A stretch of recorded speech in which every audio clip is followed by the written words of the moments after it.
περιουσία της εταιρείας, των οχημάτων και των οδηγών σας είναι εξίσου σημαντική για την Trax και τους συνεργάτες της.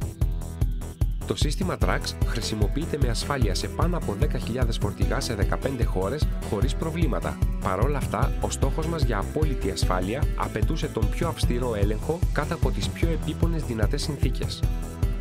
Βρήκαμε το τέλειο μέρος στο χώρο δοκιμών του Mira, που βρίσκεται στο Ηνωμένο Βασίλειο, έναν από τους πιο διεξοδικούς ανεξάρτητους φορείς ελέγχου του κόσμου. Ο Mira είναι φορέας ελέγχου και πιστοποίησης, ένα από τα πιο επιφανή προγράμματα δοκιμών του κόσμου. Το 2011 η ομάδα του Mira διεξήγαγε έλεγχο του συστήματος Trax. Αυτά είναι τα αποτελέσματα.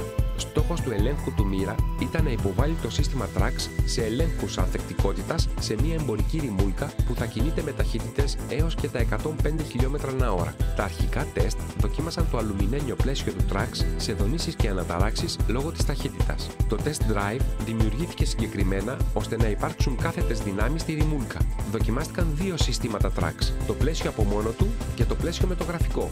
Για να γίνει πιο ενδιαφέρον, το πλαίσιο ήταν ανοιχτό και κάθετα και οριζόντια σε μήκος 2 μέτρων. Έπειτα από την ολοκλήρωση των δύο γύρω στα 105 χιλιόμετρα/ώρα, ελέγχθηκαν τα πλαίσια. Το αποτέλεσμα: δεν υπήρξε περαιτέρω αποσύνδεση ούτε του πλαισίου ούτε του γραφικού. Έπειτα, η ομάδα του Mira ξεκούμπωσε μερικώς το γραφικό από το πλαίσιο. Στο πρώτο τεστ ξεκούμπωσαν ολόκληρη την κάτω γωνία. Στο επόμενο τεστ αφαιρέθηκε τελείως το προστατευτικό και ξεκουμπώθηκε το κάθετο μέρος. Για ακόμα μία φορά δεν υπήρξε καμία αποσύνδεση ούτε στο πλαίσιο ούτε στο γραφικό. Σε 3 ακόμα τεστ αποσυνδέθηκε το γραφικό και το πλαίσιο σε σημείο που το επάνω προστατευτικό και το αριστερό κάθετο σημείο αφαιρέθηκαν εντελώς. Επιπλέον, το κάτω μέρος ήταν εντελώς ξεκουμπωμένο. Το αποτέλεσμα: για ακόμα μία φορά το Trax παρέμεινε στο φορτηγό, αποδεικνύοντας πως είναι γερό και αξιόπιστο κάτω από συνθήκες που συνήθως δεν αναμένονται σε παγκόσμιες εφαρμογές.